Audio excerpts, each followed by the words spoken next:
wanted to provide the viewers and give the public an introduction to the channel, as well as give you an idea about the content and the format of the scheduled broadcast videos that will begin to appear in a short time in the very near future, as production is still currently underway. Meanwhile, before I start, I just wanted to share with you what it's been like over the past 7 or 8 weeks with this learning curve, which is more like a circle, and all of this is mostly self-taught, but anyway, 11,700 documents on my computer, 14 gigabytes of information.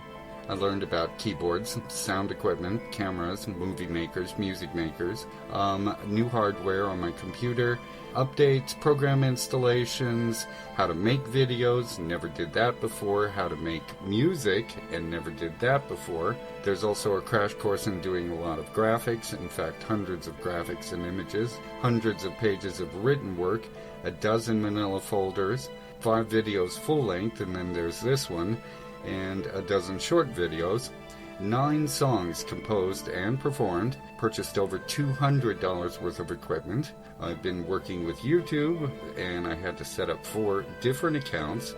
There are hundreds of photos. I had to learn how to use and get hold of microphones and headsets. There was also the engineering, the designing, the planning, layouts, organizing, and then the subject matter and materials itself, the resources and supplies and gathering all of them. Overall, I have put in over 350 hours, but it's a love of labor. And that does not include everyday living either, yet all of it was well worth the time and effort, because all of it was challenging and satisfying. I accomplished and achieved the unexpected. I learned so much so fast. I had lots of fun and laughs. I found many surprises. There were quite unimaginable and delightful events. Most people my age, if you know what I'm saying. Anyway, it turned out so well. It gave me a new life. It was very rewarding. It was motivational and inspiring. It gave me a forum to bring together a lifetime of varied interests and work into a single public format. And I gotta say, I'm really happy the way it turned out. Turned out much better than I expected anyway. Before we get too far along, we wanted to tell you about the pictures you are seeing and the music playing in the background, with credit going to Wire2 and Studio Fearspicious, respectively. The song in this video is called Cosmocultus by Dr. Delane. The images that the viewers are seeing include the national symbol, which is the Phoenix and Triskelion, the imperial flag of the SPPN, Earth and Terra, the Tralasta Shrine, a map of the Sarvian Empire, Tandemir Palace, the past 11 monarchs and the recent emperors, the Imperial Fortress, and the 5 avatars, all of which will be explained later in other videos. First and foremost, as viewers, we wanted you to know what you will not be hearing on this channel. As far as the Sarvia channel is concerned, there will not be attempts to convert, there will be no justifications to give, no convictions to offer, no explanations being made, and no questions about any of this. What this is about is the story and telling it, just so that you know. On the Sarvian Empire channel, we intend to use a format of episodes, and each of those episodes is broken into segments. Here on the Sarvia channel, each of the episodes will have approximately 3 segments. The segments are called Once Upon a Time, which are stories about here, Twice Upon a Time, which are stories about there. I know, where's there? That's why I'm going to tell you stories. And lastly, Thrice Upon a Time, which is where history comes in on the other 2 segments. There will also be additional segments once in a while about tales, maybe epics, other things that involve Sarvia that most of you don't know anything about, and that's why we're telling you the stories. And in particular, some of the subjects and topics that will be focused on here on this channel may and probably will include some of the following. First, let's talk about here. This is the planet Earth. Welcome if nobody ever told you that. Another here that I'll be talking about are continents on the planet Earth, namely North America and Europe.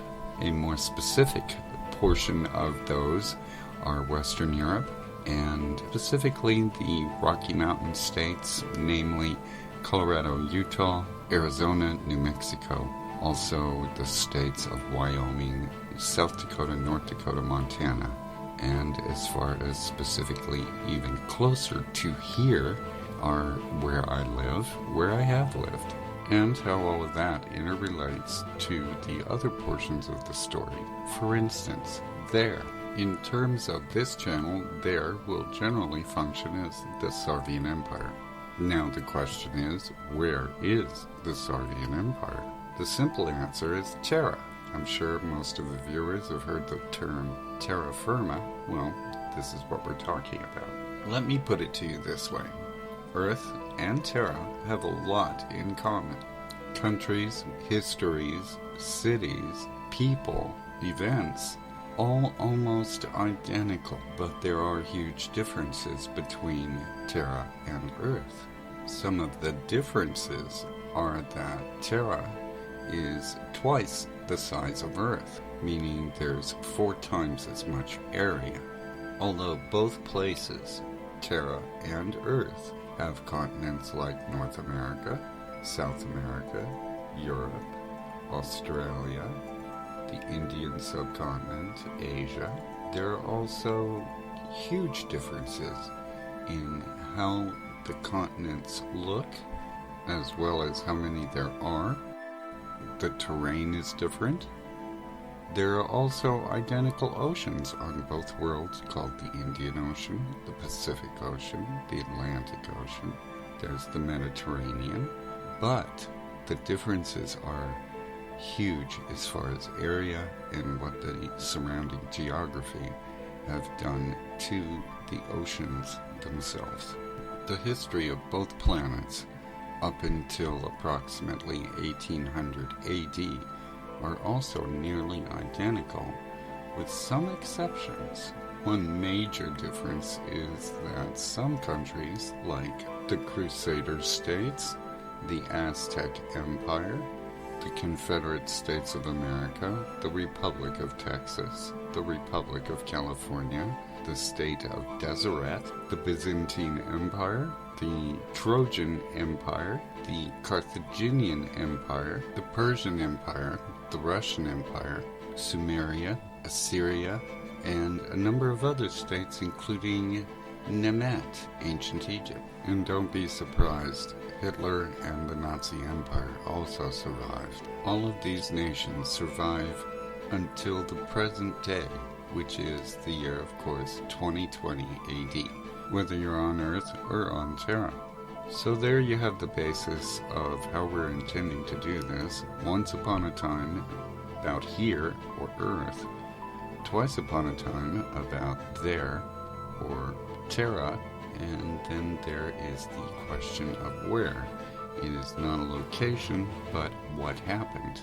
In the upcoming episodes, we will discuss differences of history, differences of economics, differences of politics, and of course, the most important thing is we will discuss the Sarvian Empire and how all of that fits in with all of what you've heard. To give the viewers an idea about what Sarvia is like nowadays, the SPPN is the largest economic power in the world, has the most advanced technology of all nations, it has the largest military in the world, it is the oldest country in the world with a written history of 22,000 years. It is as large as all of the landmass on Earth and contains 25% of the world's population, 2.67 billion people. Sarvian culture, as well as politics, society, linguistics, religion, are completely unique and unlike anything else in the world. The final thing I want to mention is about the idea of where. Where, as I said, is about what happened, the history and what's different. Where also includes my location. And where do I fit into all of this? Recall, I told you in Sarvia, my name is Toland Crispa. Let me tell you stories. Let me quickly take this opportunity to tell you a little bit about me. I grew up in Colorado near the Four Corners states. I now live in a different Four Corners in another state. America was a different country compared to where I came from. I was raised in a foreign land, but I'm a native of this country. I was born here as a citizen in California. However, for now, we'll talk more about me later. I also want to mention to the viewers to take notice of the channel's mottos, the message, and the last word section that we post in each of the videos, and you will understand more of what this channel is all about. We also want the viewers to know that we may or may not have time to get to messages, comments, and remarks the viewers and the public have left for us. If we do, it may or may not be selective. In any regard, we wanted you to know how that kind of situation will be handled in future. And as long as we're in this neighborhood, I might add that the producers of this channel, namely DLT Limited, are not expecting a wide audience. As a matter of fact, the first audio-video film created was of the company logo with the sound of crickets playing, indicating that nobody is listening, which appears as the last frame of every video that goes online. We are not going to list ourselves, so if you found us, you did by chance, and we thank you and appreciate that. This story now concludes, but history continues. We shall meet again, somewhere and somewhen, so until then and there, best wishes. Brochtaiko Sibundlo, which means forever and ever and evermore.